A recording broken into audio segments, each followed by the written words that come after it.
पढ़ रहे हैं और थोड़ा सा हम देख रहे थे। वैसे तो कल के लेक्चर में हमने ये बात थोड़ी सी प्लानिंग करनी है, आज हम चैप्टर 8 कंप्लीट हो जाएगा इंशाल्लाह हमारा।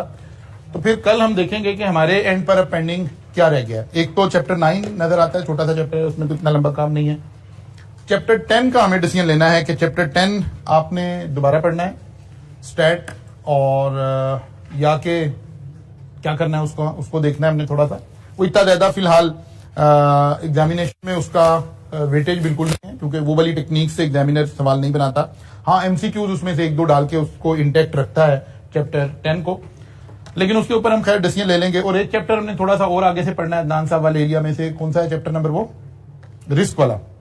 एक रिस्क का थ्योरेटिकल पार्ट है, एक रिस्क आपने न्यूमेरिकली किया। कल खैर हम इस सारे के ऊपर इंशाल्लाह कल उसको बात करेंगे कि कैसे हमने लेकर चलना है। हम लोगों ने कल डिस्कस किया था जी रिसोर्सेज एंड कॉम्पिटेंसीज। रिसोर्सेज के ऊपर जब हम डिस्कशन कर रहे थे तो हमने देखा कि 4 तरह के रिसोर्सेज हैं जिससे हमें कैलकुलेशन करनी है। Human resource, physical resource, financial resource and intellectual capital. जाहिर है हम इन सारों का असल में तो क्या काम कर रहे हैं, हम वही स्वॉट एनालिसिस कर रहे हैं कि स्ट्रेंथ हमारी क्या है और वीकनेस हमारी क्या है। लेकिन हमने रिसोर्सेज को थोड़ा सा डिफाइन करना शुरू किया कि थ्रेशोल्ड रिसोर्स से क्या मुराद है, कि वो इन्हीं चारों का थ्रेशोल्ड क्या है, यानी ह्यूमन रिसोर्सेज का थ्रेशोल्ड क्या है। थ्रेशोल्ड से मुराद है कि मिनिमम रिसोर्स क्या चाहिए हमें, फिजिकल रिसोर्सेज का थ्रेशोल्ड क्या है, फाइनेंशियल रिसोर्सेज का थ्रेशोल्ड क्या है, इंटेलेक्चुअल कैपिटल का थ्रेशोल्ड क्या है, और अगर आप उससे ऊपर रहे तो फिर उसका नाम हमने रख दिया था यूनिक रिसोर्स। अगर आपके पास यूनिक रिसोर्स है तो ये आपकी स्ट्रेंथ बन जाएगा इन चारों एरियाज के अंदर। और अगर फिजिकल एसेट्स के अंदर आपके पास यूनिक रिसोर्स है, फाइनेंशियल आपके पास कोई यूनिक रिसोर्स है, इंटेलेक्चुअल कैपिटल में कोई यूनिक रिसोर्स है, तो ये आपकी ऑर्गेनाइजेशन के लिए स्ट्रेंथ के तौर पे काम करेगा। और अगर आप थ्रेशोल्ड पे खड़े हैं तो फिर ये आपकी मिनिमम रिक्वायरमेंट है, इससे नीचे खड़े हैं तो फिर ये आपके लिए थ्रेट बन जाएगा और आप इसको कंटिन्यू नहीं कर पाएंगे। ये सारी बातें कल हमने की थी। फिर हम पहुंच गए थे, कोर कॉम्पिटेंसीज भी हमने कर ली थी। ओके, अब यही बात समरी रिसोर्सेज एंड कंपोनेंट्स, एक छोटी सी यहां समरी बनी हुई है कि आपके पास रिसोर्सेज के लिए आपको कैसे देखना है कि थ्रेशोल्ड है तो हम कहां खड़े हैं। Resources needed to participate in the industry, इसका मतलब है इससे नीचे जाएंगे तो आप इंडस्ट्री से आउट हो जाएंगे। और यूनिक रिसोर्सेज का क्या मतलब है, अब आपको कोई कंपेटिटिव एडवांटेज हासिल है, आपके पास वो रिसोर्सेज हैं जो कंपेटिटर के पास नहीं है, आप कंपीट कर रहे हैं, आप अपने ब्रांड को अपलिफ्ट कर सकेंगे, आप मार्केट शेयर बेहतर ले सकेंगे, आप प्राइस ज्यादा अच्छी चार्ज कर सकेंगे। और कॉम्पिटेंसीज के अंदर भी ऐसे ही था, हमने कहा जी एक थ्रेशोल्ड कॉम्पिटेंसीज है। कॉम्पिटेंसीज क्या था, हमने कहा ये किसी काम को करने की सलाहियत का नाम है। तो कॉम्पिटेंसीज या आपके पास थ्रेशोल्ड पर हैं या आपके पास कोर कॉम्पिटेंसीज हैं। कोर कॉम्पिटेंसीज के लिए हमने लफ्ज कोर कॉम्पिटेंसीज यूज किया था, यूनिक कॉम्पिटेंसी यूज नहीं किया था। मुराद एक ही थी, बात एक ही थी कि अगर आपके पास कोई कोर कॉम्पिटेंसीज हैं तो ये आपको अगेन कंपेटिटिव एडवांटेज प्रोवाइड करेंगी, आप अपने कंपेटिटर से ज्यादा बेहतर परफॉर्म कर सकेंगे, ज्यादा अच्छा परफॉर्म कर सकेंगे।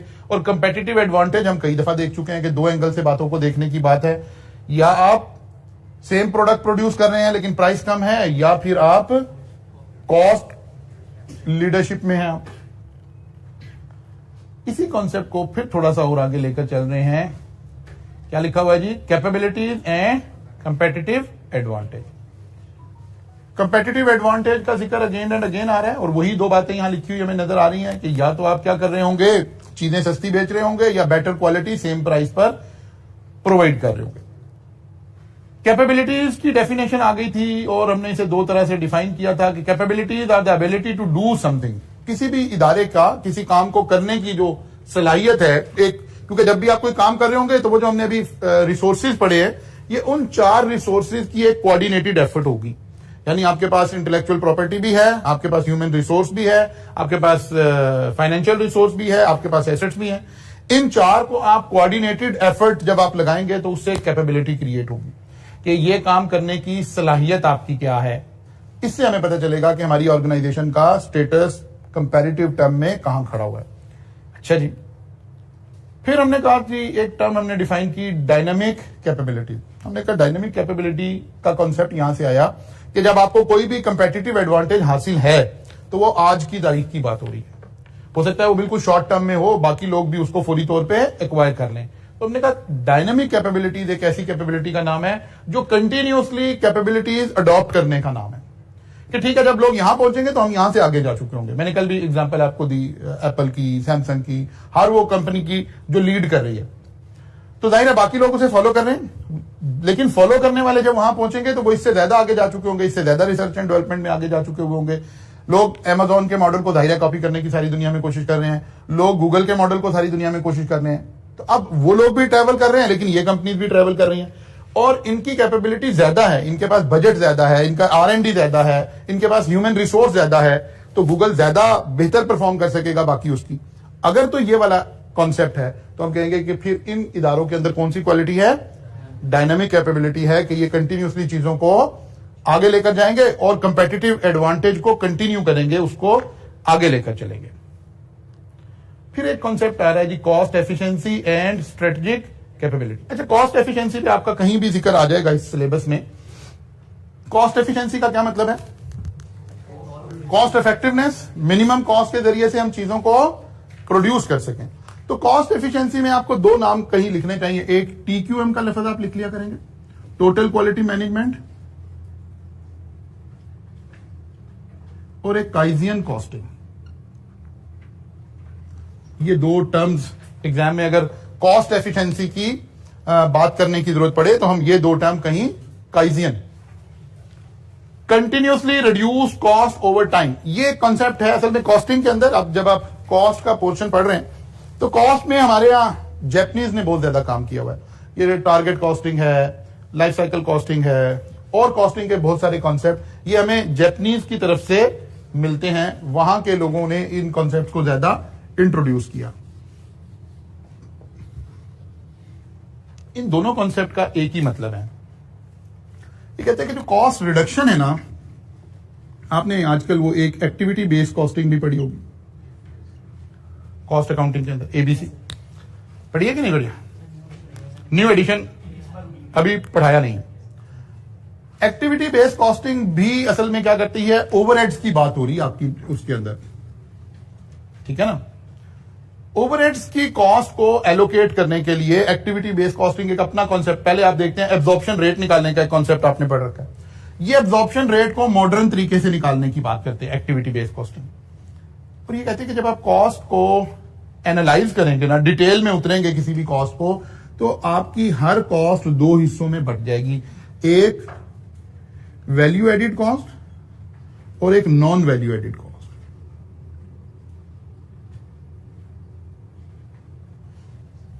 ठीक है, कॉस्ट तो हर उस चीज का नाम है जहां हमारे पैसे खर्च हो रहे हैं, लेकिन वो कहते हैं आप अपने कॉस्ट का एनालिसिस करें और कॉस्ट को कैटेगराइज करें। वैल्यू एडिड कॉस्ट का मतलब है ये वो कॉस्ट है जो कस्टमर बियर करना चाह रहा है, और अगर आप इस नाम पर उससे पैसे लेंगे तो कस्टमर आपको पैसे भी देगा।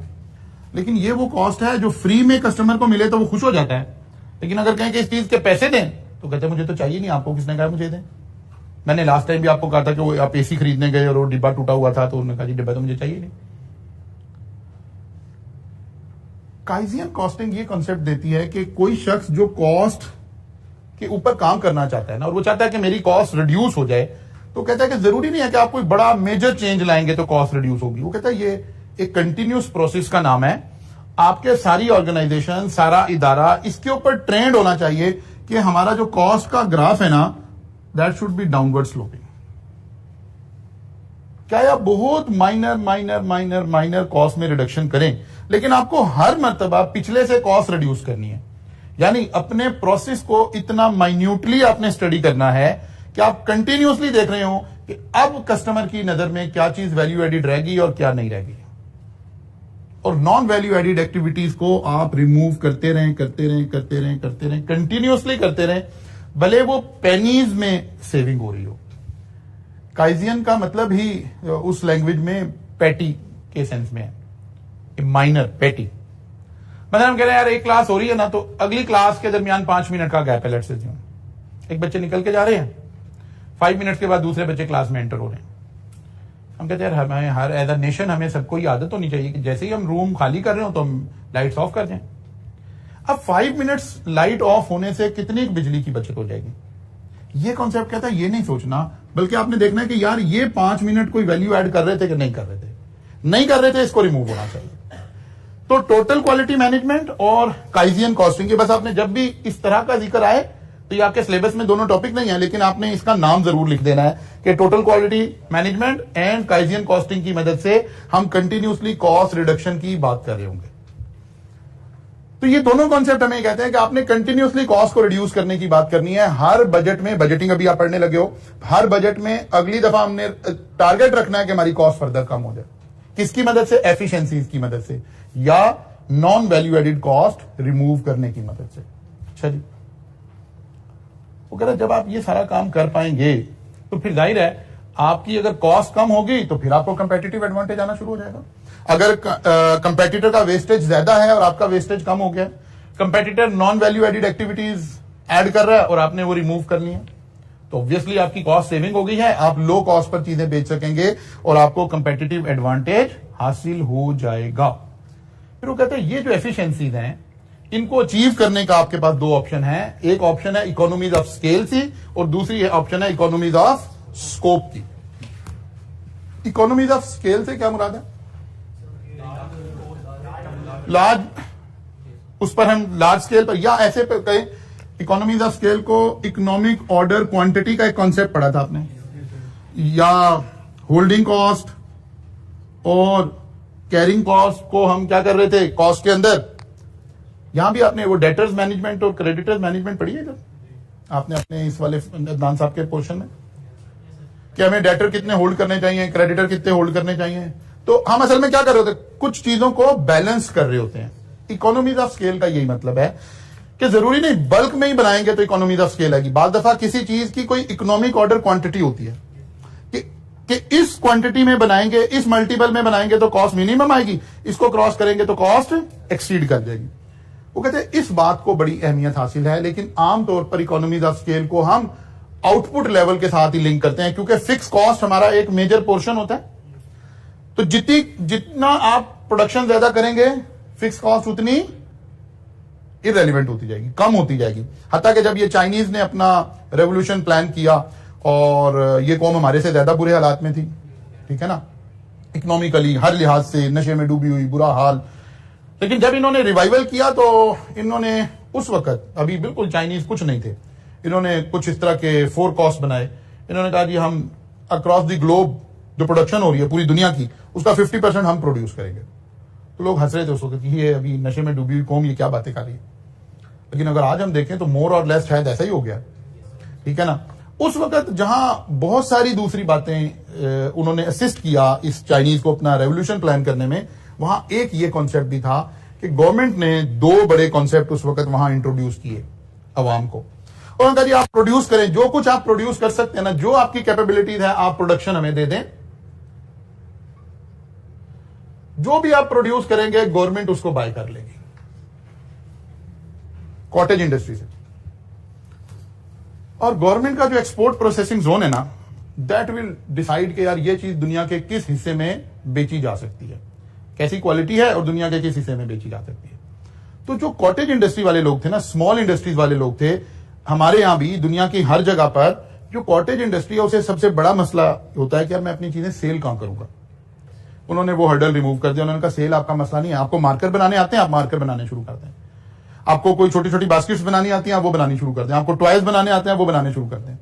Government will buy. गवर्नमेंट ने बाय किया और उसने पूरी दुनिया को टारगेट करके, अब गवर्नमेंट का फाइनेंशियल मसल बेहतर था, उसने उन चीजों को दुनिया में एक्सपोर्ट करना शुरू किया। शुरू में जैसे ये काम किया तो पूरी दुनिया को चाइनीज की प्रोडक्शन और चाइनीज का सस्ता होना और ये सारा पता चल गया। अब दुनिया भर से जो इंपोर्टर थे वो डायरेक्ट चाइना आना शुरू हो गए। अब वहां के बिजनेसमैन ने डायरेक्ट, अब वो गवर्नमेंट वाला कॉन्सेप्ट खत्म होना शुरू हुआ आहिस्ता आहिस्ता, और लोगों ने खुद ब खुद दूसरे के साथ बिजनेस करना शुरू कर दिया। फिर गवर्नमेंट ने एक दूसरा काम किया। जब गवर्नमेंट यहां से थोड़ा रिलैक्स हुई, उसने फिर दूसरा काम किया। उसने कहा यार हम एक्सपोर्ट प्रोसेसिंग जोन बना देते हैं, जगह बना देते हैं, यहां फैक्ट्री बना देते हैं। आपको ना तो इस जगह के कोई पैसे देने हैं, बल्कि बिजली भी यहां फ्री है। यानी कॉन्सेप्ट ये था कि आप बल्क में बैठ के प्रोड्यूस करें, इतनी बल्क में प्रोड्यूस करें कि फिक्स कॉस्ट इररेलेवेंट हो जाए। तो जब हम चाइनीज का मेथड ऑफ कॉस्टिंग देखते हैं ना, तो अगर आप चाइनीज के पास गए हैं और आप कह रहे हैं ये मार्कर मैंने खरीदना है, तो वो जो प्राइम कॉस्ट का कॉन्सेप्ट है ना आपका, डायरेक्ट कॉस्ट, वो सिर्फ डायरेक्ट कॉस्ट निकालते हैं उसमें अपना प्रॉफिट मार्जिन ऐड करते हैं और आपको कोटेशन दे देते हैं। वो फिक्स कॉस्ट चार्ज नहीं करते। वाई? Economy of scale. वो इतनी बल्क में चीजें बना रहे हैं कि इस मार्कर को जो फिक्स कॉस्ट आ रही है वो इतनी नॉन मेटीरियल है कि उसको कंसिडर करने की जरूरत नहीं है। यहां से एक कंपेटिटिव एडवांटेज आना शुरू हुआ। हम अगर अपनी हर चीज का इंपोर्ट अलाउ करते, हम तो कर ही देते हैं, आजकल चले थोड़ा सा बैन लगा हुआ है, वो भी किसी और रीजन से लगा हुआ है, इस कॉन्सेप्ट से नहीं लगा हुआ जो भी हम डिस्कस कर रहे हैं। अगर हम ओपनली कोई भी चीज चाइना से मंगवाते हैं तो वो हमारे से अच्छी क्वालिटी होती है और लो प्राइस होती है। कंपेटिटिव एडवांटेज इसी का नाम है। तो हमारी इंडस्ट्री कंपीट ही नहीं कर पाएगी। वो कह रहे हैं जब आपने कॉस्ट रिडक्शन की बात करनी है तो सबसे पहले देखना है कि क्या आपकी इंडस्ट्री इकोनॉमीज ऑफ स्केल पर खड़ी है। नहीं खड़ी तो सबसे पहले इसे अचीव करने की कोशिश करें। जब तक आपका वॉल्यूम ज्यादा नहीं होगा, इकोनॉमीज ऑफ स्केल पे नहीं आ पाएंगे, उस वक्त तक तो आप कंपीट कर ही नहीं सकेंगे। आपकी फिक्स कॉस्ट ही आपको मार लगाती रहेगी। एक छोटा सा किसी ने रेस्टोरेंट बना लिया और उस जगह का रेंट है लेट्स अज्यूम 60,000 रुपया। अब रेस्टोरेंट चल नहीं रहा, इसको फिक्स कॉस्ट ही 2,000 रुपया पर डे आ रही है रेंट की। ये कंपीट ही नहीं कर सकेगा। ये थोड़े से मील्स इसके सेल होते हैं, ये उस 2,000 को जब उसमें डालता है देखता है यार ये तो नुकसान हो गया। फिर और फिक्स कॉस्ट भी होगी, जाहिर वर्कर भी होंगे, फलां भी होगा, फलां भी होगा। एक रेस्टोरेंट है उसका भी 60,000 ही रेंट है, लेकिन वो खूब चल रहा है। उसको ये देखने की जरूरत ही नहीं कि पर कस्टमर मेरा रेंट कितना आ रहा है, क्योंकि वो इकोनॉमीज ऑफ स्केल पे काम कर रहा है। तो सबसे पहले वो कह रहे हैं कि आपको क्या करना पड़ेगा, इकोनॉमीज ऑफ स्केल के ऊपर फोकस करना पड़ेगा, ताकि लार्ज वॉल्यूम में आप काम कर रहे हो तो फिर चीजों में कॉस्ट आपकी खुद ब खुद क्या होनी शुरू हो जाएगी, रिड्यूस होना शुरू हो जाएगी। फिर एक दूसरा कॉन्सेप्ट लिखा हुआ है इकोनॉमीज ऑफ स्कोप। वो कह रहे हैं एक तो है इकोनॉमीज ऑफ स्केल का तो मतलब है ज्यादा बड़े वॉल्यूम पर काम करना, हाई वॉल्यूम पर काम करना। इकोनॉमीज ऑफ स्कोप का मतलब है ऐसे काम करना कि जिससे आपकी कॉस्ट रिड्यूस हो जाएगी। मसलन मैं कोई एक इंडस्ट्री लगा रहा हूं और मेरी इंडस्ट्री का कोई एक वेस्टेज जो है ना वो क्रिएट होता है और मेरे पास इसका कोई इस्तेमाल नहीं, मैं इसको सेल कर देता हूं 2 रुपीज पर केजी के हिसाब से। लेकिन साथ वाले कंपेटिटर ने यही इंडस्ट्री लगाई है, वो इस रॉ मटेरियल को एज अ इनपुट यूज करके वो एक बड़ी वैल्यू एडेड चीज प्रोड्यूस कर रहे हैं। इसका मतलब है मैं इकोनॉमीज ऑफ स्कोप पे नहीं खड़ा हुआ, मैं फिर नहीं कंपीट कर पाऊंगा, बिकॉज वो इस चीज को जिसे मैं 2 रुपीज पर केजी सेल कर रहा हूं वो इसमें वैल्यू एडिशन करके यहां से प्रॉफिट कमा रहा है। अल्टीमेटली वो मेरे से ज्यादा प्रॉफिटेबल हो जाएगा, मैं फिर नहीं कंपीट कर पाऊंगा। इसका मतलब है अगर किसी इंडस्ट्री से जुड़ा हुआ कोई ऐसी प्रोडक्ट है, कोई ऐसा चीजें हैं कि जो आप अगर वो भी साथ काम करेंगे तो फिर आप ज्यादा बेहतर परफॉर्म करेंगे, तो फिर आप इकोनॉमीज ऑफ स्कोप के ऊपर खड़े हुए होंगे। जैसे हमारी शुगर इंडस्ट्री है, शुगर इंडस्ट्री के अंदर आपने शुगर बन गई, शुगर बनने के बाद एक वो बच जाता है शुगर का एक कंटेंट, वो शुगर को रिफाइन करते हुए उसको निकाल लिया जाता है और बाद में वो उसको एज वो आयरन का बड़ा अच्छा सोर्स होता है। राब उसको हम लोकल लैंग्वेज में उसको राब बोलते हैं, अभी इंग्लिश नेम मेरे ध्यान में नहीं आ रहा उसका। कुछ इंडस्ट्री जो अच्छे लोगों की इंडस्ट्री है, जो पढ़े लिखे लोगों की इंडस्ट्री है, जो इनोवेटिव लोगों की इंडस्ट्री है, वो उतना शुगर से पैसा नहीं कमा रहे जितना उस प्रोडक्ट्स को एक्सपोर्ट करके पैसा कमा रहे हैं, और बाकी लोग उसको जस्ट फेंक रहे। या लोकल इंडस्ट्री है जो आपकी लोकल गोलियां टॉफियां बनती हैं, कैंडीज बनती हैं, वो वहां से उसको क्योंकि वो मीठा होता है तो वो खरीद कर उससे गोलियां टॉफियां बना रही हैं। और जबकि दुनिया में वो एक बड़ा अच्छा सोर्स ऑफ एनर्जी है, आयरन का सोर्स है, तो जो जहांगीर तरीन टाइप वाले लोगों की शुगर मिल्स हैं, ये उसके एक्सपोर्ट से उतना पैसा कमा रहे हैं कि उतना शुगर से भी नहीं कमा रहे हैं। Actually this is called economies of scope, कि आप इस तरह से भी चीजों को देखें कि हम और पैसे कहां से निकाल सकेंगे ताकि हमारी कॉस्ट क्या हो जाए, फर्दर रिड्यूस हो जाए। तो इस डिफरेंस को समझना है जरा, economies of scale and economies of scope. और जैसा सवाल आजकल आ रहा है कोई 2-3 मार्क्स का, तो ये differentiate between economies of scale and economies of scope के ऊपर भी आ सकता है। फिर यही इन्होंने 2 एग्जांपल दे दिए इकोनॉमीज ऑफ स्केल और इकोनॉमीज ऑफ स्कोप की, वो मैंने एडिशनली ऐड कर दी आपको।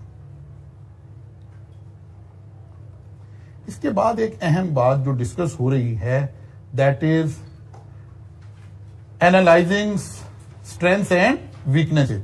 ये वही शॉर्ट एनालिसिस की बात हो रही है, लेकिन अब ये जिक्र हो रहा है इन रिसोर्सेज का, कैपेबिलिटीज का शॉर्ट एनालिसिस। यानी वो कह रहा है जब आप strength and weaknesses in 4 area में इवैल्यूएट करने लगे तो आपको फॉलोइंग क्वेश्चंस अपने आप से पूछ लेने चाहिए। क्वेश्चन नंबर 1 क्या है जी, what are the resources of the entity. जिस एंटिटी का आप ऑडिट करने लगे हैं, सॉर्ट एनालिसिस करने लगे हैं, पहले पूछे उसमें कौन कौन से रिसोर्सेज हैं, किन हेड्स में, उन्हीं 4 हेड में। कौन कौन से जी? ह्यूमन रिसोर्सेज, फाइनेंशियल रिसोर्सेज,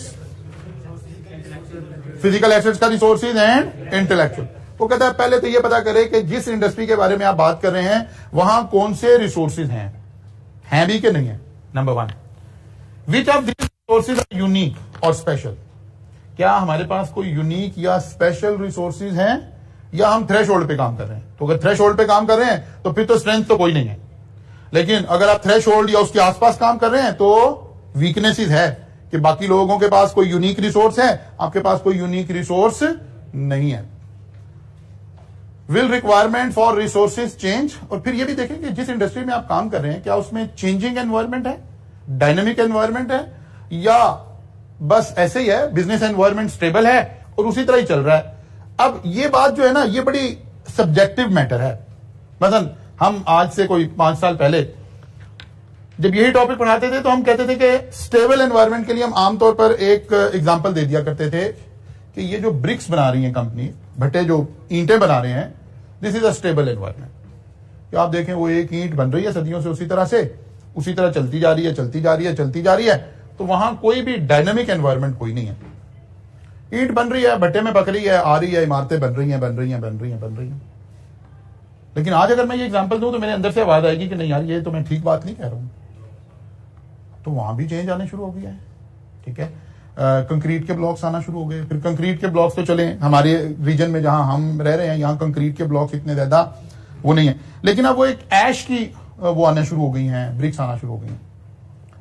वो एक खास प्रोसेस से बनती हैं, वो भट्टे में पकती नहीं है। पहली बात तो ये, जब से ये आपके यहाँ अभी वो हुआ ना स्मोक का इशू और वो टेक्नोलॉजी, फिर जाहिर है वो जिसे हम कहते हैं ना जरूरत इजाद की मां है, तो जब हमारे यहाँ स्मोक के और ये वाले इश्यूज आने शुरू हुए तो वो टेक्नोलॉजी हमारे यहाँ भी आना शुरू हो गई कि ये क्या करते हैं, ये डिफरेंट इंडस्ट्रीज का जो जहां कोयला जल रहा होता है ना, वहां से कुछ एशेज कलेक्ट की जाती हैं उस इंडस्ट्री से, वो एज अ रॉ मटेरियल आता है और इन ईंटों को पकाया नहीं जाता, बल्कि ये कंपैक्ट करके खास प्रोसेस के जरिए, छोटी सी मशीन होती है, इसका भट्टा लगाने के लिए ये रूम काफी है, बस इतनी सी मशीन होती है, उसके ऊपर ईंटें बन रही होती हैं और इनकी स्ट्रेंथ ज्यादा अच्छी है, इनकी क्वालिटी ज्यादा अच्छी है, इनकी जाहिर ये एक डाई के अंदर बन रही है, ये सब बिल्कुल एक जैसे साइज की हैं। फिर इसमें ये वाले जो मसाइल हमें आते हैं, ये जो फंगस लगने के जो मसाइल आते हैं, जिसे शोर और इस तरह के ये जो मसाइल आते हैं, जमीन में ये होता है, वहीं से बनना शुरू होता है। अब इसका क्योंकि सोर्स ही जमीन नहीं है, तो आप एक दफा पेंट कर देंगे तो पेंट आपका साल चलता रहेगा। नहीं, बिल्कुल कर सकते हैं जी। वो और डिफरेंट उसके अंदर सोर्सेज हैं, वो रेडीली अवेलेबल मटेरियल। ये सिर्फ अभी हमारे यहाँ इतनी मकबूल नहीं हुई है, ये और थोड़े दिन स्मोक पड़ी और इस तरह का कोई गवर्नमेंट ने जरा इसको कंट्रोल किया तो हम सारे इसी पर स्विच हो जाएंगे, और इसके जो बाकी के इफेक्ट्स हैं वो बहुत ज्यादा पॉजिटिव हैं। जो बिल्डिंग की लाइफ है वो बड़ी अच्छी है, बिल्डिंग के आफ्टर बिल्डिंग बनने के जो बाद के मसाइल हैं वो बड़े अच्छे हैंडल हो सकते हैं इससे। तो इसका मतलब ये हुआ कि जब हम ये कहते हैं ना, वो लाइफ साइकिल कॉस्टिंग वाला कॉन्सेप्ट लगाएं कि जब हम ये कहते हैं ना ये बिजनेस डायनामिक नहीं है, नहीं वो भी डायनामिक ही होता है। हाँ, चेंज उसमें ज्यादा अरसे के बाद आती है। यानी इस ब्रिक्स की जो लाइफ थी, इसका साइकिल ज्यादा बड़ा था, इसलिए हमें लग रहा था कि ब्रिक्स की कोई लाइफ नहीं है, कि हमने अपनी जिंदगी में उसको चेंज होते नहीं देखा था। लेकिन मोबाइल हमें रोज चेंज होते नजर आ रहे थे, एलसीडी एलईडीज हमें रोज चेंज होती नजर आ रही थी, इसलिए हमें वहां लाइफ साइकिल समझ आती है, इधर समझ नहीं आती। तो कहने का मतलब यह है कि वो कह रहा है कि will requirement for resources change, तो पता चलेगा यस चेंज हो रही है, सर्कमस्टांसेस चेंज हो रहे हैं, हालात चेंज हो रहे हैं, रेगुलेशंस चेंज हो रहे हैं, कोई एक्सटर्नल फैक्टर चेंज हो रहे हैं, तो फिर हमें इसको देखना चाहिए। How are the resources used. एक ऑर्गेनाइजेशन है, उसके पास रिसोर्सेज तो बड़े यूनिक है, लेकिन वो यूज नहीं करती है, तो क्या कोई कंपेटिटिव एडवांटेज आ रहा है? कोई नहीं आ रहा। खाली रिसोर्सेज होने से तो कुछ हासिल नहीं होगा। और ऐसी ऑर्गेनाइजेशन का नाम सोचिए जिसके पास रिसोर्सेज बहुत अच्छे हैं लेकिन उसको यूज नहीं कर रही है प्रॉपरली। पाकिस्तान इट्सेल्फ, गवर्नमेंट के मतलब गवर्नमेंट तो चले, वो चलाने वाले लोगों का नाम है ना। पाकिस्तान एक ऐसी ऑर्गेनाइजेशन है जिसके पास हर तरह के रिसोर्सेज अवेलेबल हैं। मतलब अगर हम अपना ऑयल ही एक्सट्रैक्ट करने लगे तो हम दुनिया के सबसे मेजर ऑयल प्रोड्यूसिंग कंट्रीज में शुमार हो सकते हैं। हम अपना गोल्ड एक्सट्रैक्ट करने लगे तो हम उसमें कहीं आगे जा सकते हैं। लेकिन अनफॉर्चुनेटली वो दुनिया का जो जाल बिछा हुआ है हमारे इर्द गिर्द, वो हमें करने नहीं देता है और हम वहीं खड़े हैं। रिसोर्सेज हमारे पास हैं लेकिन हम उसे एक्सप्लॉइट नहीं कर रहे हैं। इसी तरह कोई कंपनी हो सकती है, उसके रिसोर्सेज उसके पास हैं, लेकिन उसकी मैनेजमेंट स्किल्स अच्छी नहीं है, उसकी डिसीजन मेकिंग अच्छी नहीं है, उसमें जो बीओडी बैठा हुआ है वो रिस्क सीकर नहीं है, और वो उन रिसोर्सेज को एक्सप्लॉइट नहीं कर रहा, वहां से कंपेटिटिव एडवांटेज नहीं ले रहा, तो ऑब्वियसली खाली रिसोर्सेज होने का कोई फायदा नहीं है। क्या हम उन रिसोर्सेज से कंपेटिटिव एडवांटेज ले भी रहे हैं कि नहीं ले रहे हैं, ये बात हमने एनालिसिस करनी है। फिर यहां एक चार्ट इन्होंने बनाकर आपको दिखाया कि आपने असल में क्या करना है, रिसोर्स ऑडिट कर दे। रिसोर्स ऑडिट का क्या मतलब है कि आप रिसोर्सेज में चीजों को चेक करें कि हमारे पास क्या चीजें हैं, और इस ऑडिट के इन्हीं सवालों से पता चलता जाएगा कि आपकी वीकनेस है या आपकी स्ट्रेंथ है। मसलन सबसे पहले उन्होंने कहा जी ह्यूमन रिसोर्स, फिर उन्होंने थोड़ा एक्सप्लेन कर दिया कि इसमें part time, full time employees, consultant, सब कॉन्ट्रैक्टर, सब लोग शामिल हैं, यानी जो भी लोग ह्यूमन रिसोर्स आपको एचआर सर्विसेज दे रहे हैं वो सब शामिल हैं। वो कहते हैं इसको अगर आपने चेक करना हो कि हमारी ये स्ट्रेंथ है या वीकनेस है तो कैसे पता चलेगा, ह्यूमन रिसोर्स ऑडिट करके। वो कहते हैं उसमें हम क्या करेंगे, सबसे पहले size and composition of workforce. Size and composition का क्या मतलब है, कितने लोग हैं, ये तो साइज आ गया। कंपोजिशन, उसका मिक्स क्या है, मतलब हम कहते हैं एक कंस्ट्रक्शन की कंपनी है और हमारे पास 500 लोग हैं, ये तो साइज को शो कर रहा है। कंपोजिशन, वो कहते हैं भाई 100 इंजीनियर हैं और 400 वर्कर हैं, ये कंपोजिशन आ गई। तो हम कहेंगे अच्छा जबरदस्त यार, इंजीनियर भी हमारे पास बहुत अच्छी तादाद में है, वर्कर भी हमारे पास बहुत अच्छी तादाद में है, अगर ऐसा है तो ये हमारी स्ट्रेंथ हो सकती है। कब, जब ये थ्रेशोल्ड ना हो। और अगर बाकी कंपनी के पास किसी के पास 100 लोग हैं, किसी के पास 150 लोग हैं और हमारे पास 500 लोग हैं और हमारी कंपोजिशन भी बड़ी अच्छी है, तो ये हमारी स्ट्रेंथ हो सकती है। और अगर बाकियों के पास 1500 हैं तो फिर ये हमारी वीकनेस को शो कर रही है। इसका मतलब है हम कहीं थ्रेशोल्ड के आसपास खड़े। एफिशिएंसी ऑफ द वर्कफोर्स, हमारी वर्कफोर्स एफिशिएंट कितनी है, ये भी हमारी स्ट्रेंथ हो सकती है। मतलब हम कंस्ट्रक्शन कंपनी है, हम कहते हैं हमारे पास ऐसी लेबर है, हमारे पास ऐसे मिस्त्री हैं कि आमतौर पर, मैं ऐसे रफ बोल रहा हूं बातें, आमतौर पर एक मिस्त्री एक दिन में 500 ब्रिक्स इस्तेमाल करता है, यानी 500 ईंटें से दीवार बना देता है। लेकिन हमारे पास ऐसे मिस्त्री हैं वो 700 ईंटें इस्तेमाल करते हैं, तो हमारी ज्यादा एफिशिएंट लोग हैं, हमारी कॉस्ट कम आ रही होगी, ये हमारे लिए कंपेटिटिव एडवांटेज हो सकता है। और अगर अदर वे राउंड है तो फिर ये हमारी क्या बन रही होगी, वीकनेस बन रही होगी। Flexibility of workforce, flexibility of workforce का मतलब है कि हमारे पास क्या ये सारे फिक्स सैलरी पर है। अगर तो ये फिक्स सैलरी पर हैं तो ये तो हमारे लिए ड्रॉबैक है। अगर हमें प्रोजेक्ट ना मिला तो 500 लोगों को सैलरी तो देनी पड़ेगी। और अगर ये फ्लेक्सिबल है कि नहीं, हमारा इनके साथ कॉन्ट्रैक्ट है कि हम जब भी बुलाएंगे ये आ जाएंगे और जब हमें नहीं जरूरत होगी ये चले जाएंगे, इसको कहते हैं फ्लेक्सिबिलिटी। इसका मतलब है ये तो बड़ी जबरदस्त बात है। अगर हमें 2 प्रोजेक्ट और मिल गए तो फिर हम और लोगों को बुला लेंगे। अगर फ्लेक्सिबिलिटी नहीं है तो ये फिर हमारे लिए ड्रॉबैक बन रहा होगा। रेट ऑफ लेबर वेस्टेज या लेबर टर्नओवर, कितने लोग हमें छोड़ कर जा रहे हैं। अगर ज्यादा लोग छोड़ कर जा रहे हैं तो ये हमारे लिए वीकनेस है। और अगर हमारा रिटेंशन रेट बहुत अच्छा है तो फिर ये हमारा स्ट्रेंथ है कि हमारा जो ट्रेन्ड रिसोर्स है वो हमारे पास रिटेन हो रहा है।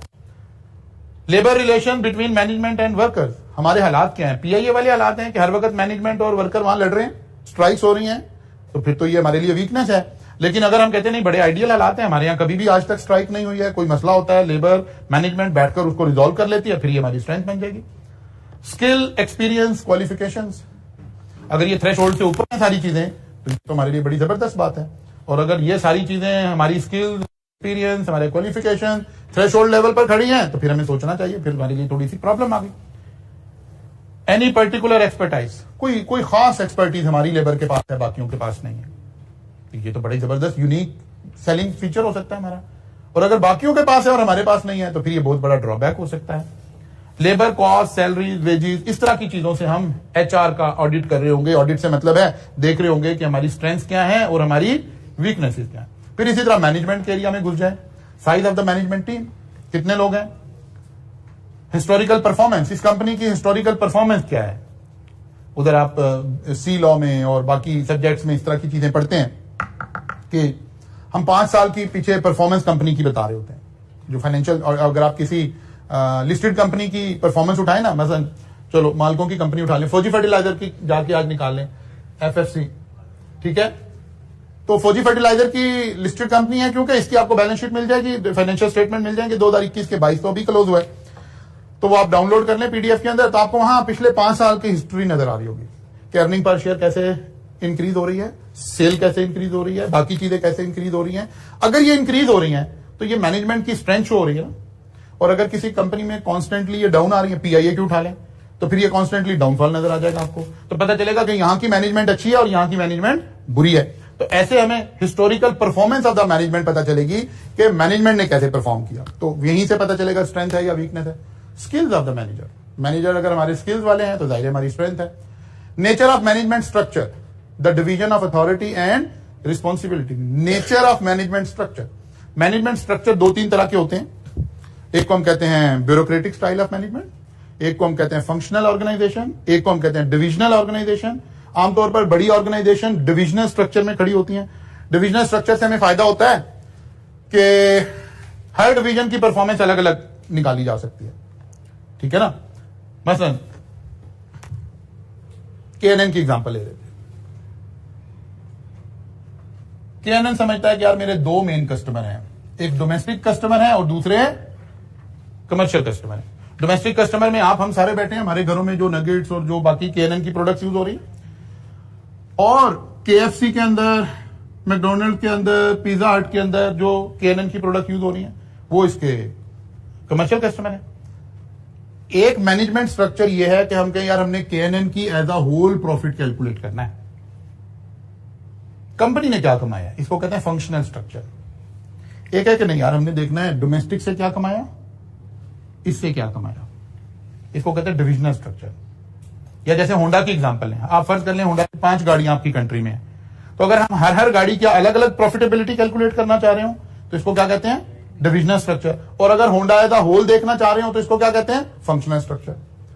अच्छा जी, फिर आ गया जी raw material cost as a percentage of total cost.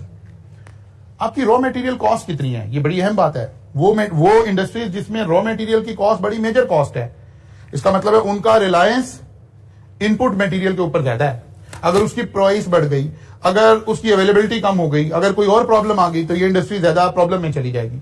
और कुछ इंडस्ट्री है जिसकी कॉस्ट जो है ये वाली कॉस्ट कम है, तो इसका मतलब है उनका रिलायंस इन चीजों के ऊपर रिलेटिवली कम है।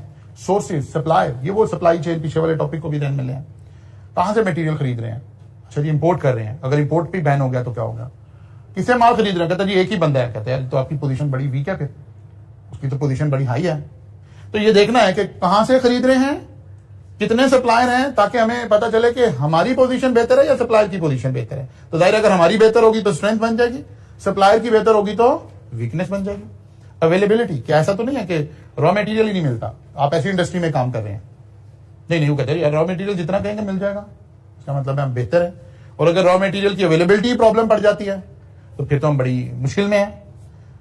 फ्यूचर प्रोविजन, इस तरह की कोई फ्यूचर में क्या चेंज आने वाली है, कोई स्केसिटी तो नहीं क्रिएट होने वाली, कोई मटेरियल शॉर्ट तो नहीं होने वाला, वेस्टेज कितनी है, इस तरह की चीजें हैं।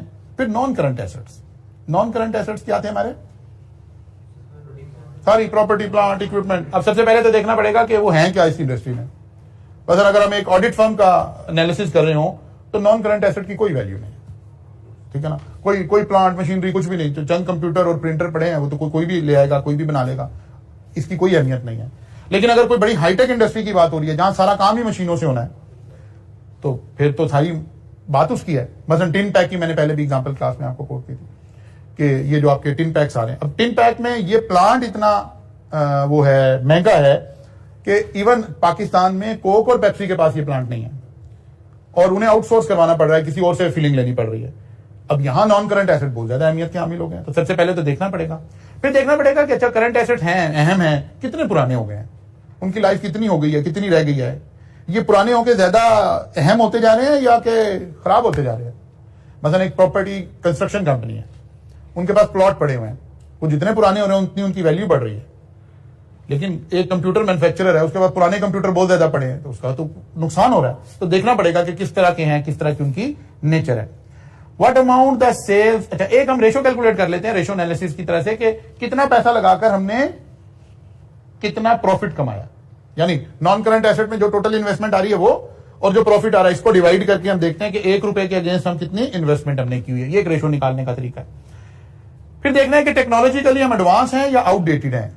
आउटडेटेड है तो इसका मतलब है हम थ्रेशोल्ड से नीचे जा रहे हैं, फिर तो हमें इन्वेस्ट करना पड़ेगा। और अगर हम चले एट पार हैं तो फिर ठीक है, लेकिन अगर हम एडवांस हैं तो फिर हमें कंपेटिटिव एडवांटेज हासिल है। ऐसे हम चीजों को लेकर आगे चल रहे होंगे, ऐसे चीजों को ऑडिट कर रहे होंगे। इसी तरह से एक इंटेंजिबल्स की बात भी कर लें कि are there any intellectual right such as patent right, copyright. तो सबसे पहले देखना पड़ेगा क्या हमारे बिजनेस में कोई इंटेलेक्चुअल राइट है भी कि नहीं है। मतलब अभी हमने ब्रिक्स बनाने की बात कर रहे थे, तो हर भट्टे पे ब्रिक्स बन रही हैं, ब्रिक का स्टाइल भी एक ही है, उसमें कोई कॉपीराइट और कोई इस तरह की चीज नहीं है। लेकिन बहुत सारी जगहों पर ये बड़ी अहम बात होगी कि आपने एक सॉफ्टवेयर बनाया, आपने उसे लाइसेंस करवा लिया है, आपने कोई डिजाइन बनाया, आपने उसका पेटेंट ले लिया, आपने कोई फिल्म बनाई है, उसके कॉपीराइट्स ले लिए, तो फिर तो उस इंडस्ट्री में तो इसकी बड़ी अहमियत है। Are these valuable brand names, क्या कोई ब्रांड नेम, कोई अब मसलन जो भी बड़े बड़े दुनिया के ब्रांड हैं, उसके ब्रांड के नाम की इतनी कीमत है कि अगर आप फ्रेंचाइज सेल करते हो, कहते हैं भाई फ्रेंचाइज देंगे। मसलन मैकडोनल्ड्स की अगर आप फ्रेंचाइज लेना चाहें तो मैकडोनल्ड का दुनिया में फास्ट फूड में फ्रेंचाइज देने का सबसे मुश्किल प्रोसेस है। वो सबसे पहले तो कहेंगे अच्छा जनाब किसने फ्रेंचाइज देनी है, आपने लेनी है। अच्छा जी आप फास्ट फूड का बिजनेस करना चाहते हैं, आप आ जाना 1 साल के लिए हमारे पास अमेरिका, वहां हमारा एक कॉलेज है, वहां आपकी ट्रेनिंग होगी पहले 1 साल, फिर अगर आप क्वालिफाई करेंगे तो फिर आपको हम लाइसेंस देंगे। तो पहले आपका टेम्परामेंट देखते हैं, पहले ऑनर को ट्रेन करते हैं फास्ट फूड इंडस्ट्री के साथ, फिर वो उसके बाद में बाकी रिक्वायरमेंट आएगी कि अच्छा जी जगह आपके पास होनी चाहिए, ये होना चाहिए, वो होना चाहिए, ये वो। तो देखना है कि अब कोई बंदा वो क्यों जाके मैकडोनल्ड की, वो कहता है यार बस सिर्फ बाहर आपने हम लगाना है, कस्टमर खुद आएंगे। ब्रांड का मतलब ही यही है। एक है कि नहीं आपने कस्टमर क्रिएट करना है, एक है ब्रांड का मतलब है कस्टमर एग्जिस्ट करता है, बस आपने बताना है मैं अब यहां अवेलेबल हूं, तो फिर उस चीज का आप पैसे दे रहे होंगे। अच्छा जी, does organisation has identifiable goodwill, क्या ऑर्गेनाइजेशन की कोई गुडविल है। गुडविल का मतलब क्या है, एक तो आप अकाउंट्स में पढ़ते हैं, और एक दूसरा मतलब क्या है, क्या कस्टमर आपको जानते हैं, आपकी रिप्यूट कैसी है, क्या भले आप अच्छे हैं या नहीं है, ये भी जरूरी नहीं है। यानी ये जरूरी नहीं कि गुडविल उन्हीं लोगों की होगी जो बहुत अच्छे होंगे, नहीं, बस परसेप्शन है मार्केट में। मतलब चमन आइसक्रीम, लाहौर में हम खड़े होकर जब एग्जांपल ले रहे होते हैं, अब क्या चमन आइसक्रीम कोई बड़ी यूनिक आइसक्रीम है, कोई बहुत अच्छी आइसक्रीम है, नहीं है। लेकिन आप कहेंगे चमन आइसक्रीम की गुडविल नहीं है, तो ये आप माल रोड पे जाकर देख लें, उसके साथ 4 दुकानें और खुली हुई हैं, वो सारी खाली बैठी हैं और एक के ऊपर रश लगा हुआ है। तो गुडविल बस इसका नाम है। किसी भी खाने पीने की जगह पर, किसी भी जगह पर एक जगह पर रश लगा हुआ है और बाकी लोग खाली बैठे हैं, इसका मतलब है इसकी कुछ ना कुछ गुडविल है। फिर financial resources, what is the capital of the entity, अब कैपिटल है कितना, what are resources of new capital, what are sources of new capital. Cash flow statement कैसी है, कैश फ्लो कहां खड़े हैं। मसलन इसके अंदर हमें चाहिए, होंडा की एग्जांपल लें कि जो हमारे मुल्क में पाकिस्तान जैसी कंट्री के अंदर ऑटोमोबाइल इंडस्ट्री, इनके फाइनेंशियल रिसोर्सेज बहुत अच्छे हैं, दुनिया में कहीं ऐसे नहीं है, ठीक है ना। होंडा दुनिया के हो सकता है 50 मुल्कों में और काम कर रही हो, लेकिन बाकी होंडा में ऐसे नहीं है जैसे पाकिस्तान के होंडा में, बिकॉज यहां पे चीजें पहले बुक होती हैं, आप 50% ऑफ द प्राइस पहले पे कर देते हैं। तो इन कंपनीज में आप होंडा की आज जाकर जरा बैलेंस शीट देखें तो बाकी कंपनीज में लोन फ्रॉम फलां जगह आ रहा होगा करोड़ों रुपया, और यहां आ रहा होगा एडवांसेस फ्रॉम कस्टमर, क्योंकि आप पहले पैसे ले लेते हैं। तो इसका मतलब है ये वाली कंपनीज, इनके फाइनेंशियल रिसोर्सेज बहुत अच्छे हैं, इनकी कैश फ्लो बहुत बेहतर है, ये तो एडवांस में पैसे ले लेते हैं। इसके मुकाबले में कोई और बिजनेस होगा जहां आप क्रेडिट पर माल बेचते हैं, तो आपकी कैश फ्लो तो खराब होगी, वहां पर वहां को आपको फाइनेंसिंग की जरूरत होगी, वहां वर्किंग कैपिटल फाइनेंस एक बड़ा मसला पड़ा हुआ होगा। ऐसे अब सारे रिसोर्सेज का यहाँ एक बड़ी अच्छी लिस्ट बना रखी है टाइप की किताब ने, कि आप एक नजर इस पर डाल दें तो आपको पता चलेगा कि ये सब क्या हो रहा है। एक आखिरी बात, इंटरनल कंट्रोल एंड ऑर्गेनाइजेशन, क्योंकि हो सकता है आप में से भी कुछ बच्चों ने ऑडिट ना पढ़ा हो। इंटरनल कंट्रोल, अब ये जब जो बच्चे ऑडिट पढ़ रहे हैं वो जरा मेरी इस बात को आसान करके मैं समझा रहा हूं, जाहिर है मैं ऑडिट नहीं पढ़ा रहा। इंटरनल कंट्रोल का मतलब होता है एक ऐसा सिस्टम डिजाइन करना जिसमें आप अपनी ऑर्गेनाइजेशन में जो चाह रहे हैं वो होता रहे, एम्बेजलमेंट ना हो और रिसोर्सेज मिस यूज ना हो। इसके लिए जो सेट ऑफ पॉलिसीज आपने बनाई हुई होती हैं, इसको हम इंटरनल कंट्रोल कहते हैं। यह भी ऑर्गेनाइजेशन का एक बहुत बड़ा एसेट होता है कि क्या कंट्रोल लगाया हुआ है कॉलेज ने इस वक्त कि एक बच्चा कॉलेज में आए, एडमिशन ले, उसको राइज आईडी एलोकेट हो जाए, लेकिन पैसे किसी एम्प्लॉय की जेब में चले जाए, कॉलेज में ना आए। एम्बेजलमेंट, इसके ऊपर कंट्रोल क्या लगा हुआ है, क्या कंट्रोल है कॉलेज के पास कि एक बच्चा ऑनलाइन में एडमिशन ले, उसे एक्सेस मिल जाए और वो पैसे कॉलेज में भी आए हुए हों। अब इसके लिए जो पॉलिसीज बनी होंगी, उन पॉलिसीज का नाम क्या है, इंटरनल कंट्रोल। या आप चले गए पैकेजेस मॉल, चले गए हाइपर स्टार, चले गए, अब वो एक बड़ी जगह पर उन्होंने सारा सामान रखा हुआ है, ओपन है, ट्रॉली आपके पास है, आप चीजें खुद ही उठा रहे हैं, खुद ही परचेज कर रहे हैं। इस मॉल ने क्या कंट्रोल लगाया हुआ है कि आप जेब में चीज डालकर बाहर ना आ जाए, आप बगैर बिल के कोई चीज चोरी करके बाहर ना ले आए। Actually this is internal control. तो इंटरनल कंट्रोल हमें देखना है कि कितने इफेक्टिव हैं, कितने बेहतर डिजाइन है। फिर बाद दफा हम इंटरनल कंट्रोल बड़ा अच्छा डिजाइन कर लेते हैं, लेकिन अप्लाई नहीं हुआ होता। खाली डिजाइन करने से तो कुछ फायदा नहीं होगा, फिर तो हम पाकिस्तान बन जाएंगे। हमने हमेशा से बहुत अच्छी पॉलिसी डिजाइन की, सारा कुछ किया, लेकिन इंप्लीमेंट नहीं की, और हमारे ही बनाए हुए फार्मूला बाकी कंट्रीज ने इस्तेमाल करके वो बहुत आगे चले गए, बिकॉज उन्होंने उनको अप्लाई भी कर दिया। तो वो कह रहा है कि यार ये सारा काम करके आपको पता चल जाएगा कि आपकी स्ट्रेंथ्स क्या है, वीकनेसेस क्या है। फिर इसने स्वॉट एनालिसिस को यहां दोबारा लाकर इनके साथ लिंक करके आपको बता दिया। ठीक है, इसको आप रीड कर लेंगे। यहां स्वॉट एनालिसिस शुरू हो गया। ऐसे हमारा चैप्टर 8 जो है वो अपने इख्तिताम को पहुंच जाएगा। थ्रेटिकल अभी वो ज्यादा इसमें से ना थ्रेटिकल पूछ रहा है, वैसे देगा कैसे ये यहां नजर हमें थोड़ा सा आ रहा है। आगे 2-3 सवाल हमें नजर आएंगे, कल आएंगे तो डिस्कस करेंगे। रीड आउट करना है, इस सारे को रीड आउट करना है, इस सारे को रीड आउट करना है। कल आएंगे तो यहां 2 सवाल नजर आ रहे हैं पीछे एंड पर, फिर इनको सॉल्व करेंगे तो फिर यहां से देखेंगे। अभी तक जो ज्यादा मिजाज है हमारे मेरे वाले एरिया का, वो एग्जामिनर थ्रेटिकली पूछकर इसमें से गुजारा आगे चला रहा है। लेकिन किसी भी सिनेरियो में, जैसे हमने शुरू में देखा था कि पेस्टल एनालिसिस और उसके अंदर ये सब उसी एक सवाल में असल में सब कुछ फुलफिल हो जाएगा, क्योंकि यहां से भी आप हर दफा क्या देख रहे हैं, आपकी स्ट्रेंथ क्या है और आपकी वीकनेसेस क्या है। तो कल एक आधा सवाल करेंगे इसके ऊपर इंशाल्लाह क्वेश्चन 8 चैप्टर 8 के एतबार से, फिर आपको थोड़ी सी वो बात भी क्लियर हो जाएगी। कल मुलाकात होगी, यहां से आगे चलेगी। लेकिन इसको रीड कर लें सबसे पहले। आप कल जब आए तो ये आपने सारा रीड कर लिया हुआ।